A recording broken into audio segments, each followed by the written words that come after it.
no famindram-pony zay mandrakizay aseho tsy tapaka eo fiainantsika namindreo karazam-panambarana maro samihafa zay hoentiny amin'ny alalan'ny teniny mbola tsy mitsahatra miteny Andriamanitra tsy mitsahatra mijoro sy miasa izy eo amin'ilay toerana Andriamanitra mpiay azy Andriamanitra mpanitsy azy Andriamanitra mahay manatanteraka ny sitrapony ara-potoana amin'ny fotoana rehetra sokafika avy eo anatin'ny fonao mankasitra azy fotsiny tsotro zao fa mbola velonainy ianao nomeny hery ianao afaka manompo azy nomeny tanjaka ianao nomeny fahasalamana ianao omeny ny teniny ianao sokafo ny vavanao dia raha Andriamanitra ny fonao manontolo mamesa voninahitra ny mpanjakanao fa mendrika ho azy ny fiderana sy ny fitsaoana mandrakizay dia rainy ny anaranao rahay amin'ny anaran'i Jesosy avy any Nazareta mitenena aminay androany arivo mankasitraka anao zany amin'ny teninao manambara ny sitraponao aminay aoka ny teny rehetra izay olazay rehetra tsy ho avy amin'ny olona fa avy aminao rehetra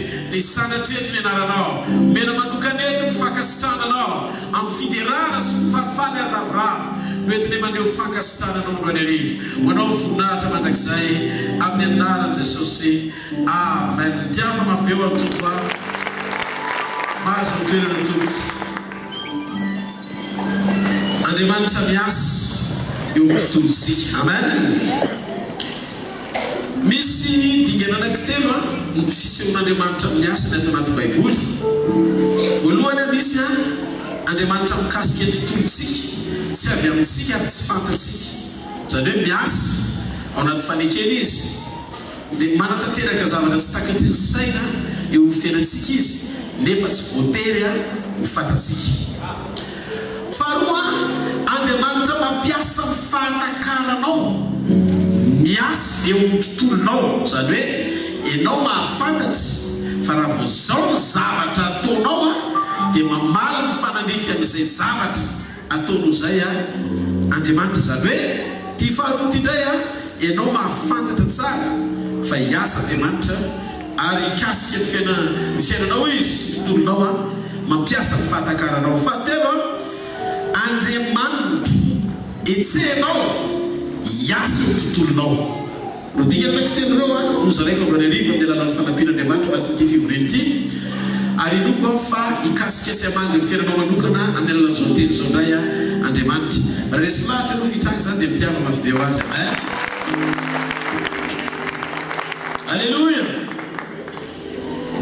Atao Baiboly dia misy fotoana izy miasa sy manao zavatra tiany atao miadinao any amin'ny tontolo tsy hita maso miaranao ny fahasampiarana any amin'ny tontolo tsy hita maso nefa ianao tsy mitondra mibavaka akory. Zay ilay fisehoana maharay azy zay ilay fisehoana anehoany fitiavany anaporofosy anambarany aminao fa izy dia mihevitra anao mihoata lavitra noho ny fahatsapana anananao fa zanany ianao. Andriamanitra miasa eo tontolon'ny Abrahama ohatra niado any Abrahama izy ary nananatra ny Abimeleka izy mamerina ny vadiny. Jereo tsara Genesis 2:4 manomboka mandiny farokatra mandiny fafito tsy nivokatry ny fahatanterahany Abrahama loatra natonga n'Andriamanitra namaly azy tsy midika koa zany hoe tsy ilaina ny fahatanteranao fa ao anatin'ny fiombonam-panekena dia misy fotoana Andriamanitra mahafantatra hoe matahotra ianao zany mahafantatra hoe mitebiteby ianao zany mahafantatra hoe diso ny fanapaha-kevitra ny raisinao fa mila ampiny ianao ary eto nahatsapako ny rôla ngeza be nanana ny fanamasina ny fiasa ny fanamasina ao anatsika anampy atsika ho any midinga ny fahatsarana tian'Andriamanitra isehoantsika. Andriamanitra tsy hoe kory Andriamanitra ratsy fanahy fa Andriamanitra tsara fanahy izy ary zay lehibe ny fitiavany zay tia ho tonga ao anatin'ny fonao anampy ianao fena raha-patsy iarovana ny lehibe ny fitiavany ianao mba ahafahana mitandrina sy mandeha araka izay sitrany sy zay tena tadiaviny aminao eto ambony ty tany ty. Alleluia.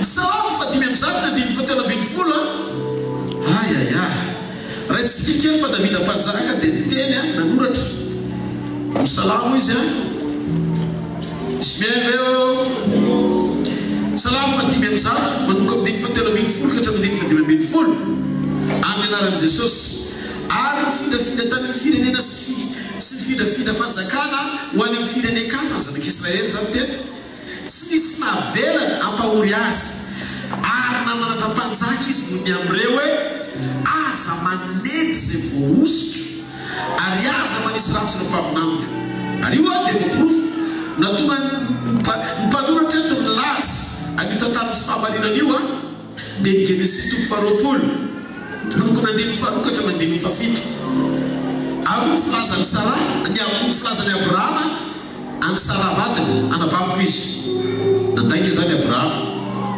dia naniraka Abimeleka tonga dia vonainao zay koa Abimeleka nahitana tsara Sara ampanalao aingana izy dia naniraka Abimeleka nampatsaka Gerara ka napaka Sara dia ny fatelo fandriamanitra nakeo Abimeleka tamin'ny nofo noho ny alina karanao taminao hoe ino faty anao noho ny vehivavy zay nalainao vadin'olona izy ino sanany izy ohatrany hoe ny faiblesse ny Abrahama nandaika izy no ny fahatahorany ny mpanjaka ny Gerara natahotra izy dia nandaika so dia hoasiny eo amin'ny tany so dia nandaika fa rehefa aveo tonga saina ihany izy no mitahotra zay nananany hoe so dia zavatra enjady aminy teo amin'ile tany dia lasa sainy Abrahama fa tsy niteny tsy misy satria nalay mpanjaka ny vadiny fosy izy Andriamanitra zay mikitika anao dia mikitika nanangan'Andriamasoko noho izany satria mpiara-my ambonantoko isika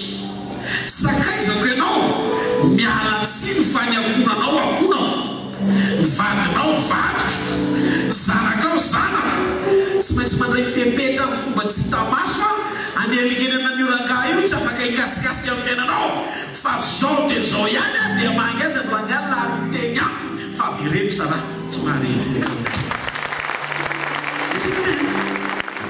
i Abrahama tsy nieritreritra nanysaina hoe Andriamanitra nika no zavatra oatra zany itsorovavolom-belo ny fahamarinana anitsy zay ererana fa adisona nataony tamin'ny fanambarany fanabavany Sara misy mety orosa mitandazimia zay ny zavatra nitrangy teto Andriamanitra dia niasy tamin'ny fomba tsy takatry ny saina tsy valim-bavaka Abrahama fa niady ho any Abrahama tiako fantatrao fa manomboka amin'ity tapataony ity fotoana isehoan'Andriamanitra miasa ny mahery dia nomboka ho tsampanao fa na tsy takatry ny sainao azy dia iadinao Andriamanitra.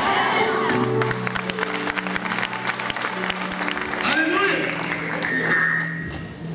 I Abrahama tsy nivavaka fa Andriamanitra no nijoro teo amin'ny tontolony niando azy.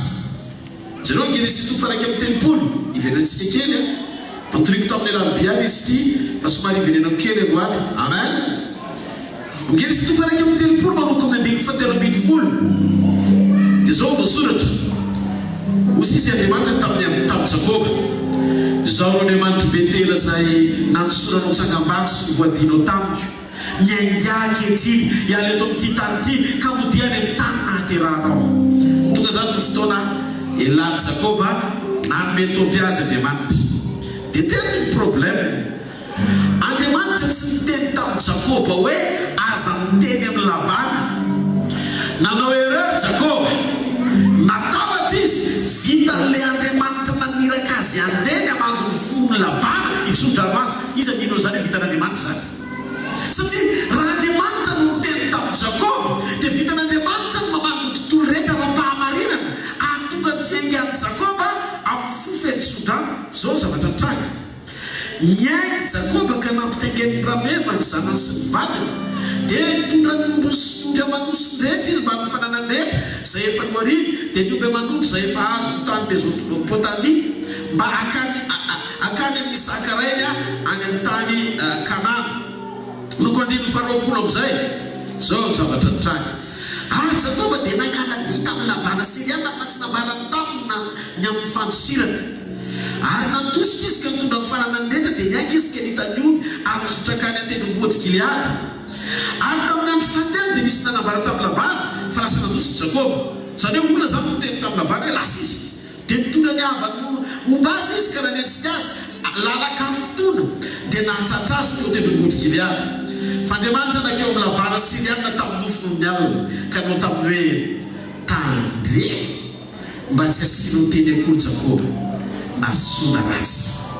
Diny fa 5 ary labana dia nahatratra ny Jakoba dia efa nanorona nylay teo tendrombohitra ary labana sy ny havany koa nanorona lay teo tendrombohitra Gileady. Diny fa 9 ary labana tamin'ny Jakoba ino zany totonao zao dia nangalady tampoka ianao ka mitondra ny zanako vavy toy ny babo azo amin'ny sabatra nahoana nandositra mangingina anao ka nangalady tampoka ary sy namara tampoka ianao mba anaterako anao ny fifaliana sy ny hira ny aponga tapaka sy ny lokanga. Zany hoe zany mety sy zay no zavatra nitranga koa sady tsy manavelanao anoka ny zanako lahy excuse daholo izy sy zanako vavy fa izao dia efa nanao adaladala ianao. Diny fa 9 zao raha ny foko zao manakery nisy ratsy ianao misy mitanako fa Andriamanitra ny rainareo efa niteny tamin'ny valaka na hoe tandremo mba tsy asiano teny akory Jakoba na sona ratsy. Tianareo i Abrahama tsy nahalala ny vadiny lasa tany amin'ny mpanjaka Andriamanitra nananitra mpanjaka tonga dia menasy ary le menasy tonga dia maty avereny fa maty zany hoe Andriamanitra zany tsy mahay miteny latsaka ny zavatra hainy sy présenté tamin'ny Abimeleka izy nialina zany tompony aina fa tsy mahazo manao adalana avereny amin'ilao ny zavatra rehetra tsy mahareteka ao an'Andriamanitra halleluia tsy fantany akory fa Andriamanitra niady ho azy tetoko Jakoba nitsonga no tabatra fa no nialina izy Andriamanitra niteny tamin'ny labana tandremo kitika ny Jakoba io aza miteny na soana ratsy fa tsy manana droit zany ianao. Misy karazany olo eto ambony tany intouchable article milaza amin'izany aminao fa nisany anankiray amin'ireny ianao. Hitanao Andriamanitra mampiasa ny fahasarom-piarana eo amin'ny fiainan'ny olona tia azy sady tia. Jakoba tiako. Halleluia. Labana niasa ny ain'i Jakoba rehefa nofotana fa nizoron'Andriamanitra niasa teo amin'ny tontolon'i Jakoba nampitandrina ny fahavalo tamin'ny fomba tsy fantatry Jakoba fa voaelikelina tany amin'ny nofo voatery labana tsy tokony hita vision azy lasa tsy maintsy nahita vision no ny amin'ny Jakoba. Mba fantatrao ve ozy Andriamanitra ny fahasarom-piarana aminao malala eo masoko ianao be voninahitra ianao sadiko tsy se firenena na fahefana averako andravanao fa ijoro ao mangingina ampiasa ny Yesu fanaro iananao no zay rehetra lenao ka zao ny fanekeko aminao ny fiadina rehetra voaforona melezana anao ijoro ao mangingina ataoko sisy tongany aminao reny tsy ambinina ny anarany reny.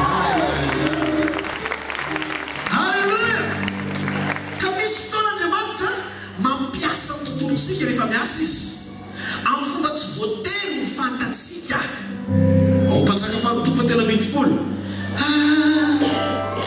sy lamianao avy mandeha rehefa nanitsika ijery mpanjaka faharoa 10 andiny faharoapolo ka hatramin'ny andiny faraika amby roapolo. Ary dia maty Elisa ka nalevina ary toadiny Moabita nananika ny tany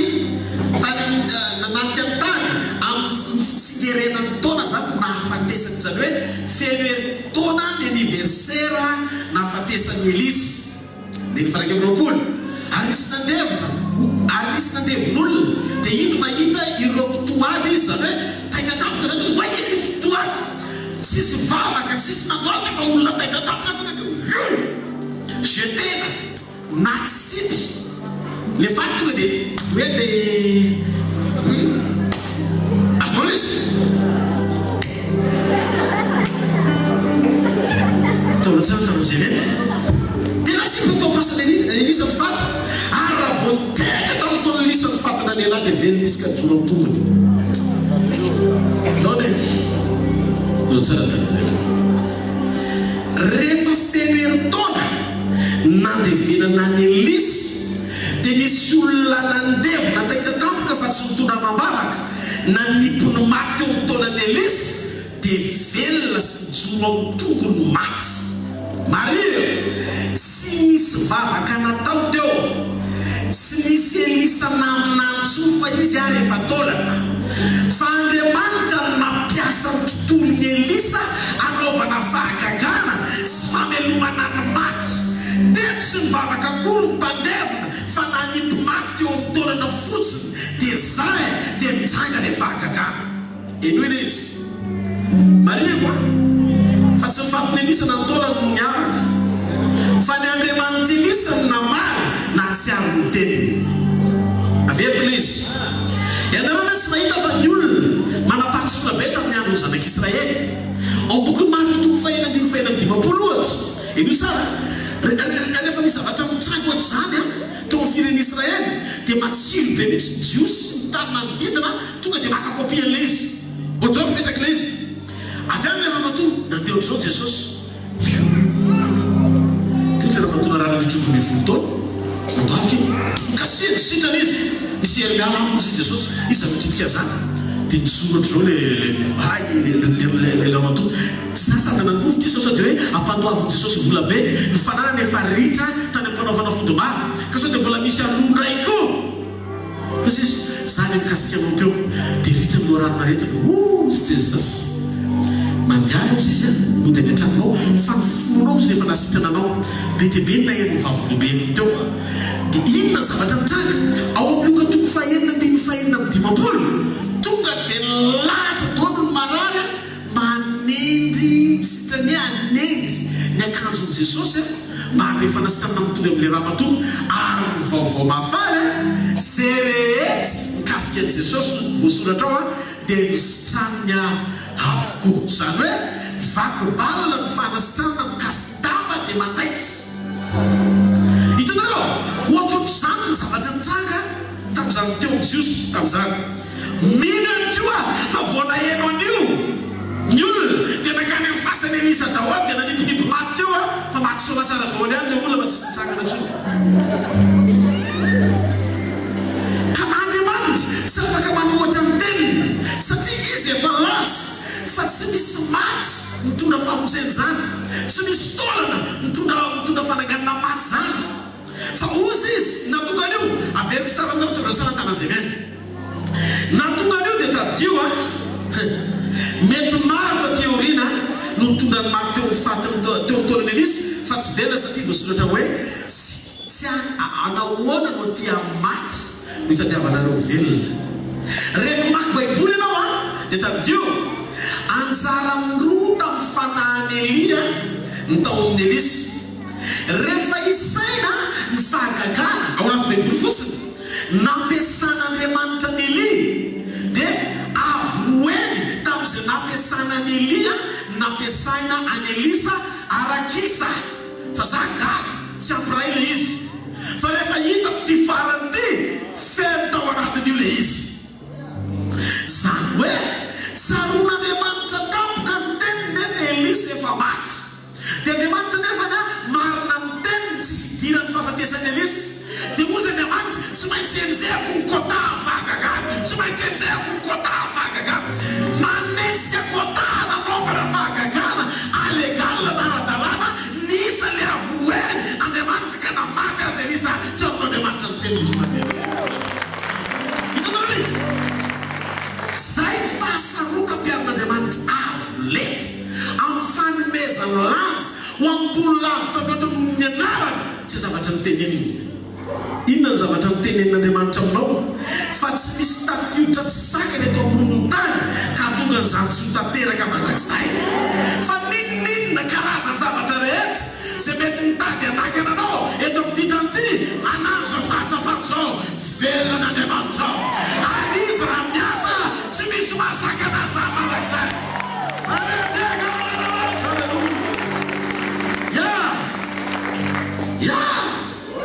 Rehefa isaina fahagagandreo ty farany ty nameno azy ty farany ty nafaly any izy fa tratra ho kôta. Amen. Teneno akaikinao matoky amin'ny tenin'Andriamanitra, mahatsiaro ny tenin'Andriamanitra, manome voninahitra ny tenin'Andriamanitra ho ambony anarany rehetra. Amen. Tsika zao vao nahazo faminaniana farany teo 300 000 manentsika kotatsy. Tsy maretyaka. Amen. Alléluia. Zao izy eno tsara le izy. Eno tsara le izy. Andriamanitra rehefa niteny dia misy zavatra ampiarahan'Andriamanitra ao amin'izay niteneniny. Ilo atao hoe famantarana manamarina ny teniny. Zavatra mahafinaritra amin'Andriamanitra dia zao le fahatokina ananan'Andriamanitra eo amin'ny fiainan'ny olona izay mahatoky sy manaiky ho ampiasain'Andriamanitra. Raha ny teny izy ny fitampataona manaraka ity hoe fotoana isehon'Andriamanitra amin'ny asany, dia midika an'izay isetrasetra amin'ny asany izy. Mino ianao fa misy zavatra tsy voatery mitakatry ny vavaka ao fa hijoroany amin'ny fiarovana anao amin'ny maharay azy. Mino ianao fa ohatra natao tamin'ny Abraham, ohatra natao tamin'ny Jacob, ohatra natao tamin'ny apôstôly tamin'izy teto ambonin'ny tany, mbola eo lavitra noreny ny fisehoana amin'ny fiainanao. Mino zany sika. Amen. Sainany hoe tao Jordany Elisa ampatsaka faharotoko faharoa dia ny 70 hozy izy avy any voavina ndray le lamba tany amin'ny Eli, le kapotiny Eli, tonga dia niraisiny ohatry zao. Dia hozy izy teo amin'ny rano Jordany, aizany Andriamanitra Eli, tonga dia nizara ondroano. Tsy niteny izy hoe amin'ny anaran'Andriamanitra Eli rano misokafo, tsy ndesaka tamin'ny rano izy fa ndesaka tamin'Andriamanitra. Andriamanitra nanontany hoe aiza ianao? Toy izy Andriamanitra hoe tia. Ary ny fomba naman'Andriamanitra azy sy feo fa rano mizara roa. Hitanareo, Andriamanitra ndresana dia ny rano mahazoazo. Dia tsy ny rano ndresana fa Andriamanitra tia, tonga dia nizara roa ny rano. Eno ny fahamarinana le izy nikapoka tamin'ny lamban'ny Eli Elisa ny rano Jordana no sokatra. Tsy mila niteny tamin'ny rano izy fa nantaran'Andriamanitra hoe aiza fotsiny dia vita amin'ny fomba tsotra seho ny vokatra. Namaly teo amin'ny tontolo mifanaraka amin'ny zavatra ilain'ny Elisa Andriamanitra rehefa natsoy tamin'ny alalany fahatokinana nanatao ambony fa afaky ny amaly azy ara-potoana ihany koa le Andriamanitra namaly ny tompony. Tiako fantatsika mazava fa ny zavatra rehetra mivoary rehetra tao amin'ity tany ity amboary ny sainao rehefa zanak'Andriamanitra ianao dia ambony lavitra no izay mety ho fahefana mbola azo ny tsipony tao amin'ny taonany Elisa. Ny fahefan'ny fanahy afaka ny ampizoranao ho fantsona tsara am-pelatan'Andriamanitra amin'ny alalan'ny fahavelomany hery sy ny fanahy ao anatinao amaly anazy vehivavin'Andriamanitra anao. Ato anatintsika Jesosy nomen'Andriamanitra fahefansika anapahatsapana sy fahatakarana fa ny zavatra rehetra dia natao anaiky antsika ara-potoana amin'ny mahazanak'Andriamanitra antsika. Tiako fantatrao zany fa voary rehetra dia nataon'Andriamanitra hiara-iasa asoa amin'izay programa mampety anao sy ny tontolonao ray manontolo. Na fantsiny io, na fananarana io, na fanampiana io, na vokatra tsara mifanaraka ny sitrapon'Andriamanitra ho antsika zanany io dia ataon'Andriamanitra zany. Ohatra, Andriamanitra nahita amin'ny Balama fa tsy tokony andeha hanozina izy. Nampiasa tontolo Andriamanitra. Inona ny tontolo nampiasain'Andriamanitra mba hahatonga saina azy? Nampitenenin'Andriamanitra amin'ny boriky. Hitanareo? Le boriky lasa miteny isan'andro atengenanao foana fa androany zao miresaka aminao. Dia Balama lasa ohatra Shrek. Hitanareo vetina? Ny ampody rehefa miresaka fa izy mbola tsy tonga saina. Hitanareo rehefa mahafony olona na karazana mirakla goavana be azy rehefa misehoana teny tsy misokatra ny saina hisitraka n'le izy amin'ny tena fofy ny famendrena sy fankasitrahana ho an'Andriamanitra. Atao tsara tanan'izay mena. Zavatra misy zany teny dia zao. Alleluia. Satria tian'Andriamanitra tsy hanota izy dia nampiasa ny tontolon'ny Andriamanitra anakanana azy sy anao izany fanozonana ny Israely zany. Satria tsy akasitrahan'Andriamanitra zany dia nanomboka nampiasa ny tontolon'ny Andriamanitra ara-pananara boriky mondrahan'Andriamanitra hiteny ahatonga saina azy fa tsy vonina ny bebaka izy. Zay le hoe démon tête de fil, zany hoe manana voasakany le ampoa sy le famafisakatoka izy dia tsy afaka nyentsony sy pisika Andriamanitra tonga taminy nabrika azy nampitenenina mbola nisirisiri tamin'ny heviny any Balama. Tsy ianao zany amin'ny anaran'i Jesosy. Eli kosa rehefa tao amin'ny programan'Andriamanitra Eli tsy misy olona ntsony afaka nandeha mitondra sakafo azy dia nampiasa amin'ny tontolon'ny Andriamanitra hoaika nondrahan'Andriamanitra hamelazy tany anefitsy. Amen. Elaela ihany notondrano goaika mofo sieny fa dia zao dialabony eli ary ndrano teo amin'ireny rano no sotrony elaela ihany manaparitra zany. Dikan'izay rehefa miasa Andriamanitra dia zavatra tahaka zany ary tsy latsaky zany ny fomba fahaiza-manao ny ara-pisehoana sy ara-panehoana ny fiasan'ny heriny sy ny alehiben'ny voninahitra. Ry zanaky ny andro farany manana ianao fanantenana fa tsy hita maso fotsiny Andriamanitra fa velona mandrakizay eo amin'ny fiainanao izy.